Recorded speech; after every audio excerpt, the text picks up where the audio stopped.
it's me Geeky and welcome back to my channel. So for today's video I'm going to be sharing with you my favourite reads of 2020. Now I've got 10 here with numerous genres and 3 honourable mentions because I couldn't really decide. I've read a decent amount in 2020 and I accumulated quite a few new series to collection, so there was quite a few to kind of think about what I really liked, what were my favourites and so on and so forth, but I'm not going to rank them because I kind of like them equally as much. There's only really one series that is literally melts my heart every time I get a volume of it, and you guys probably will know what that is when you see it. But I will kick this video off with my 3 honourable mentions. So the first honourable mention being Fire Force. The reason why it's a honourable mention and not in my top 10 or my 10 favourite is because I haven't actually read the manga. I have watched season 1 and season 2 of the anime, and the anime follows pretty closely with the series, and the anime is absolutely fantastic.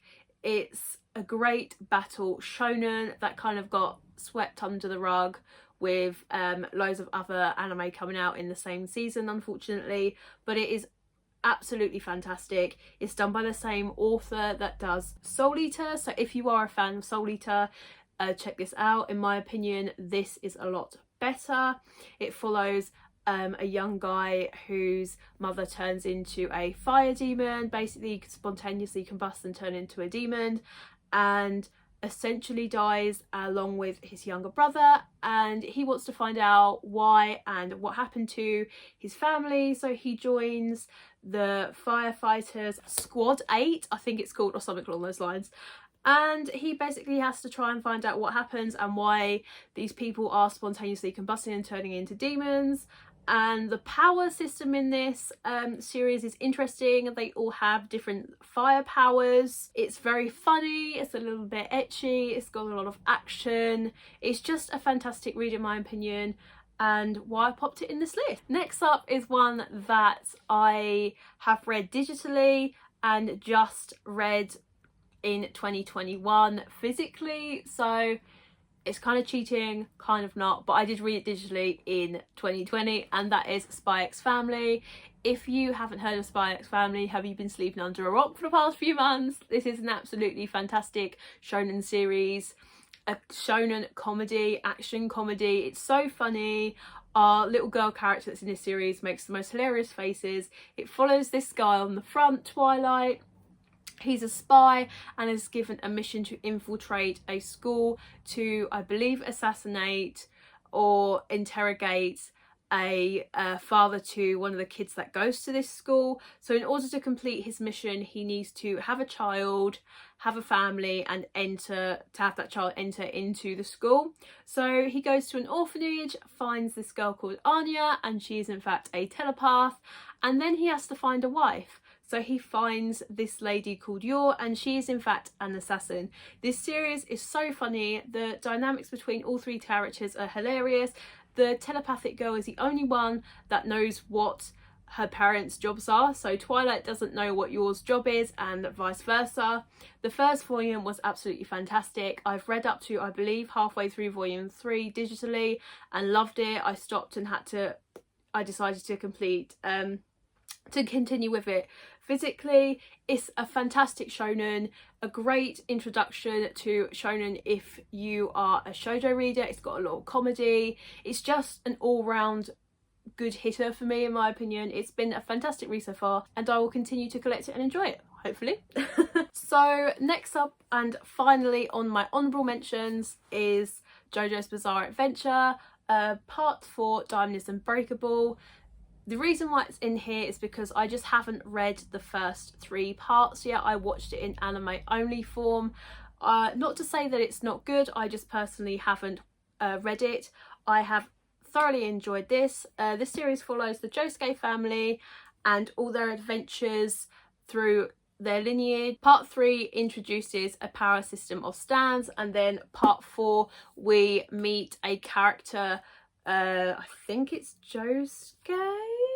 this one here. He's a very interesting character. I'm not going to say who he is because it will spoil it if you haven't read any of the previous parts, but it's been a funny read for me. I think it's probably my favourite part of the entire run so far, although I have only watched the first 3 parts and not read them. But Jotaro, he is the one. He is my favourite character of all of them.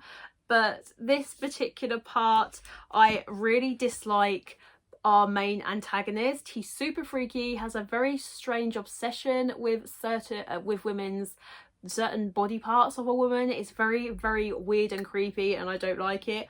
But it's been a fantastic read so far.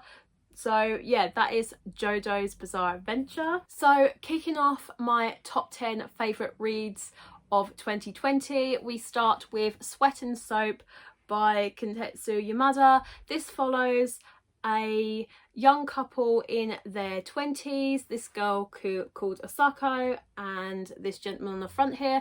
Asako has problems with excess sweating, and she meets this gentleman here in the lobby of her company where she works, and he asks her if he can sniff her. I know guys, it's a bit creepy, but bear with me. She agrees to this, and every single day he comes over for a quick whiff, and from there they kind of form this very unique and special friendship, and it blossoms into a really, really healthy relationship. I've loved every single volume of this series that I've read so far. You guys know on my channel I've like gushed about this so much. It's got a bit of spexiness in it. It's just really, really cute and a good all-round romance. I recently found out it's a seinen and not a josei, because I really did genuinely believe it was a josei. But it's been such a great read. As I say, this couple has a fantastic relationship. Nothing feels forced, nothing feels like a struggle between them. Everything's discussed if there's an issue between them. Nothing's really sat upon, and if it was in the beginning of this series, it's then spoken about and worked through. It's just been such a fantastic read, and I would definitely recommend it to anybody that's interested in a good romantic seinen.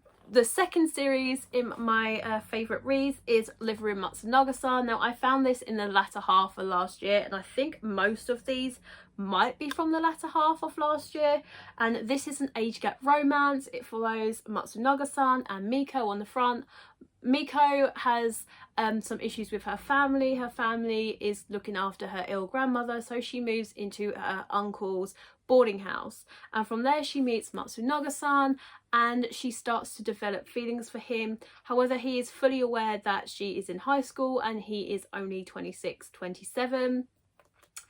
But as things start to progress in the series, slowly but surely, he's kind of starting to notice her a little bit more as a woman rather than a high schooler. But again, nothing is forced in this series. It's a very innocent romance, at least from what I've read so far with 5 volumes. It's been really, really, really, really funny. The interactions between Miko and the other adults in the boarding house have been just so amusing to watch. I kind of get the feeling in this series that there's a certain character in the boarding house other than Matsunaga-san that might start to develop feelings for Miko, so I'm curious to see what happens with that. But this was such a fantastic read. I'm so happy that you guys recommended it to me and I picked it up. But that is Lei Matsunagasan. Coming up next, and for the first probably gory manga and only gory seinen manga in this stack, is Hell's Paradise. This follows this guy here called Gabimaru the Hollow. He is famous for being an assassin, and unfortunately he was betrayed by his village and arrested.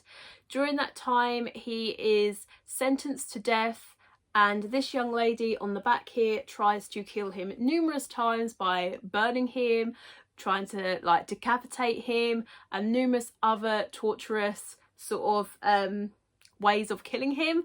But he unfortunately, or fortunately, she doesn't prevail, and he is sent to sit in front of the shogun where the shogun and addresses him and numerous other criminals about finding an immortal elixir on a paradise island. So they land on this island and find out that this paradise island isn't exactly paradise, and there's a good reason for that. For starters, nobody's come back alive. They've come back as disfigured, weird looking monsters, and there are huge monsters roaming around the island trying to kill any humans that land upon this island. Now, I am 4 volumes in, I think. Yeah, I'm 4 volumes in, and this story has just continued to make me want to read more. There is kind of religious aspects in this, a bit like some Buddhism religion has kind of been popped into this series, along with like some folklore and some other sort of stuff like that in there. It's a very interesting title. I know a lot of people have compared it to Blade of the Immortal. I personally haven't read any Blade of the Immortal, so I can't deny nor confirm that, but it has been a fantastic read. The art style has been really interesting. In fact, it's very sketchy, very dark, and the mangaka does a great job with the use of hatching and playing with light and shadows. But this has been a great read. It's not going to be a manga for everybody, but it's kept me engaged all the way up to volume 4, and I can't wait to see where this series goes. But yeah, it's a fantastic seinen series, and if you're interested in Blade of the Immortal, or something that's a lot darker, that involves samurai, some ninjas, because each one of our criminals that gets sent to this particular island have their own special unique talents when it comes to assassination or murder or whatever it was they were convicted for. But it's a very, very interesting seinen. It wasn't one that I was expecting to enjoy, but I'm so glad that I picked it up because it's definitely worth the read. So next up is a series that has me laughing out loud with each volume that I've picked up. Bearing in mind I've only picked up 2 volumes and I am 2 volumes behind, but that is The Way of the House Husband. This follows this guy on the front here, formerly known as the Immortal Dragon. He was once a Yakuza, but he has given that up to become a house husband. Now, he's put in some really funny situations where it's very mundane, whether he's going out to the grocery shops to pick up some sale meat, or he's off to do some massaging for the old ladies, or he's gone to a yoga class. Something happens and he somehow always manages to get mixed up in his old Yakuza kind of life. But it's so funny. It's such a great read. It's a series that hasn't really got an overarching story. It's just taken chapter by chapter, but each chapter is equally as funny as the last. And the art is fantastic, and I'm so pleased that we got this in physical form, and Viz decided to release it. It's one that you can just pick up and it'll make you laugh, it'll make you smile, and you don't really have to think about it too much. So 5th on this list is Requiem of the Rose King by Aya Kano. This is one that got recommended to me, or I saw a recommendation video by Shay, and numerous people popped it in on my Instagram, and also some people have recommended it to me in the comment section. It was a fantastic read. This follows medieval England, War of the Roses period. It's absolutely fantastic. It's got a lot of mystery, a lot of blood, a lot of gore. The art is absolutely stunning. It gripped me in as soon as I read volume 1. I just couldn't stop reading it. I don't really want to say too much on the plot for this particular series, as there's a lot in this series, and if I spoil something it won't be as good as a read, so I don't want to say too much. But this is a fantastic read. If you enjoy Fiona of the Dawn or Prince Freya, this is a series that I think you will definitely enjoy. I personally enjoyed it because it's set in England back in the medieval period, and you guys know that I absolutely love series that have sort of like historical accents to it, be it in my country, which is the UK, or some other country around the world. It just really interests me to see different countries at different time periods, and this series doesn't disappoint. It's bloody, it's gory, it's got hints of romance, there's an air of mystery to this series. It's just fantastic. Ayakano has done a great job, and again, the art style is fantastic. How she plays with light and dark in this series really is quite gripping, so I would definitely recommend this to anybody that is looking for a dark fantasy shoujo, but also for somebody again that has never picked up a shoujo and is primarily a shonen or a seinen reader. This will not disappoint. It has a bit of everything for you. Number 6 on this list is Prince Freya by Keiko Ishihara. This series was released last year, and oh my god guys, this follows Freya on the front here. She's a young country girl in the middle of the country, stuck between two kind of warring states, and she's pulled into the palace because the palace of this particular country has fallen ill and dies from poisoning. They decide to use her as a replacement for the prince, as she looks very, very similar to him, and she has to kind of go on a journey to save the country, or at least that's kind of what's happened so far. She's impersonating the prince and going and visiting different parts of the country to stop outsiders invading. It's been a very, very good read so far. I've read up to volume 3 because that's all I've got. I'm waiting on volume 4, but this, oh my gosh, this reminds me of Kingdom, kind of like the shoujo version of Kingdom in a way. There's certain scenes in this volume and the second volume that give me Kingdom vibes. I don't want to say too much because it'd be spoiler, but if you've read Kingdom, in their first battle with the tribal people as they come running down the hill and they're just there, you'll know what I mean. It's fantastic. I will say this, if you are somebody that doesn't enjoy gore or blood or decapitation or death, stay away from this, because this has got a lot of that in it within the first couple of volumes particularly. And also, don't hang on to certain main characters. Like, don't hold them in your heart, because it's entirely possible that they're going to kill them off and you won't see them again. It's just, this author knows how to write a shoujo manga, a shoujo fantasy manga, or a shoujo action manga and do it right. It's absolutely fantastic. I'm so excited for volume 4. I heard that it only gets better as it continues. So that is Prince Freya. It's definitely worth the read. I'm so glad I picked it up in 2020. Next up on the list, we have The Demon Prince of Mochi House by Aya Shoto. This series was brought for me by Reese during our My Boyfriend Buys Me Manga challenge with a little help from you guys, and I'm so glad that you guys recommended this to him. This is a beautiful yokai romance, high school romance shoujo. It follows a 16-year-old author named Himari Momochi, which is this girl on the back here. She inherits the Momochi house, which is sitting on the cusp between the spirit world and the human world, or the yokai world and the human world.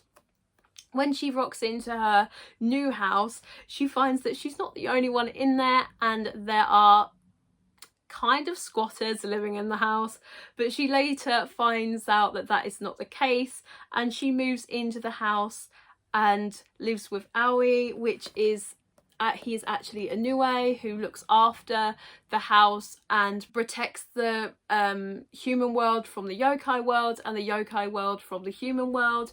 It was an absolutely gorgeous read. I finished this series this year, but I started it in 2020. It was stunning. I did pop this in my wrap-ups video, my latest wrap-ups video, so if you want me to go in depth a bit, or if you want to hear a little bit more about the series, it's in there. But this was fantastic. You guys know that I love yokai and spirits and folklore, and this had everything in it for me. The way that the romance built up was lovely. The Aoi story was kind of heartbreaking at times, but still a fantastic read nonetheless. It was just amazing, and I implore anybody that is interested in giving it a go and has read Kami-sama Kiss, they would probably like this as well, so give it a go if you haven't. So the next 3 series is from the same mangaka, and it's probably gonna be no surprise as to who this mangaka is, because I discovered her in early 2020 or the latter half of 2019, and that is Io Sakisaka. So first off, we have Love Me Not by Io Sakisaka. This follows 2 girls on the front, Yuna and Akari, and their love story. So we have Akari here, who is a pretty easygoing type person when it comes to love. She's kind of quite casual, doesn't really have an idealistic way of how to fall in love. She's kind of a bit like, oh, if it happens, it happens. And you have Yuna, who is the polar opposite and reads way too much shoujo manga and thinks that she will find her Prince Charming and he will automatically fall in love with her, and vice versa. So it's a really interesting tale of how both of these young girls fall in love. This is so beautiful. I've read the first couple of volumes and fallen in love with it. I'm waiting to collect a few more volumes before I binge it, because honestly, Io Sakisaka's series are definitely worth just waiting until the series finishes and binging the lot. They're such beautifully written, beautifully drawn.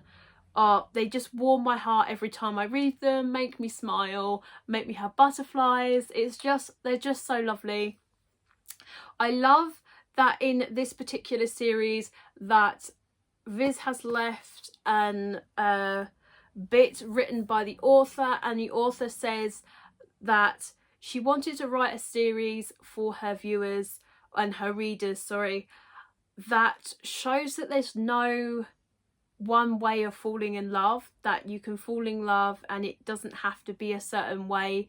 There's no written rules. If it happens, it happens. If it doesn't, it doesn't. But there's no strict rule of it. If you want to fantasize over it, have it all romantic and mushy, like it was just a lovely like comment that she put in there, and it was just such a lovely thing to hear that the author thought about her young readers and saying that there is no right or wrong way to fall in love. It's just how you deal about it at the time. And it was such a lovely sort of like note from the author that it just made me like this particular author even more. Next up by Sakisaka is Alhara Rise. Now this follows Futaba and Ko on the back. They are childhood friends and they kind of had a little bit of a thing going on, but then Ko unfortunately moves away, and then years later Futaba and Ko meet again in high school. However, Ko is not the same cute, light-hearted, sweet young guy that he was when she had met him or when she was with him in either elementary school or middle school, and she doesn't know why. So she's on the mission to find out why. And as she's doing so, she falls in love with him even more. Oh, I love the depth that Io Sakisaka's put into Ko. I like his character particularly a lot, because not because he suffers, but he's a character in this series that suffers quite a lot. And I love that Futaba is kind of the character that is healing his heart, and it just warms my heart so much. It's another fantastic series by Io Sakisaka. I have still got 3 more volumes left to read of this series, because I can't bring myself to read the last 3, because once it's over, it's over. I just want this series to continue on. It's fantastic. Io Sakisaka's fantastic, and that is Alhara Rise. So last but not least on my top 10, or my 10 favourite reads of 2020, is Strobe Edge. Now this is the series that I started reading prior to Christmas, so I'm going to put it in here even though I finished it in 2020, so it's a little bit of a cheat. But this is a series that follows Ninako, this girl on the front here, who is trying to fall in love, and she does. This is her story of her first love, and it's so cute. She falls in love with this guy called Ren, and Ren has a girlfriend, so he doesn't really precipitate her feelings at first. However, as he starts to get to know Ninako, he starts to change, and his friends notice that he's more smiley, more happy, more talkative whenever she's around, and they like to tease him. This is such a great romance series. Oh, I don't even know, words can't describe how much I really enjoyed this series. Once I read the first 5 volumes, I then stopped because I couldn't get volume 6. Then when volume 6 came, I just reread the whole lot and binge read it. It was fantastic. I like how you saw Ren's relationship with his girlfriend. There's a certain part in this series where they're going through problems, and they realise that actually things aren't the same anymore in their relationship as what it was at the start, and things happen, and like they're okay and they can move on with their lives, kind of thing. It's been a really good read, and Ayasaka just continues to smash them out the park. Every single time she puts pen to paper, it's just an instant success in my eyes. So yeah, that is Strobe Edge. So guys, those were my top 10, or my 10 favourite reads of 2020, with 3 honourable mentions. Honestly, if I thought about it, I probably could add more honourable mentions, but then that would just be taking the mick, wouldn't it, really? But what did you think of my favourite reads of 2020? Would you say any of these were in your top 10 reads, or would you have changed them? What are your thoughts? What are your favourite reads of 2020? I would love to know. They don't have to be series that were released in 2020, just series that you picked up and you read and you wholeheartedly enjoyed. I am super curious to find out what they are. Please let me know down in the comment section, because I am so curious. And if they're newer series that I don't know either, I love sort of like googling and checking them out, what all these new series are about.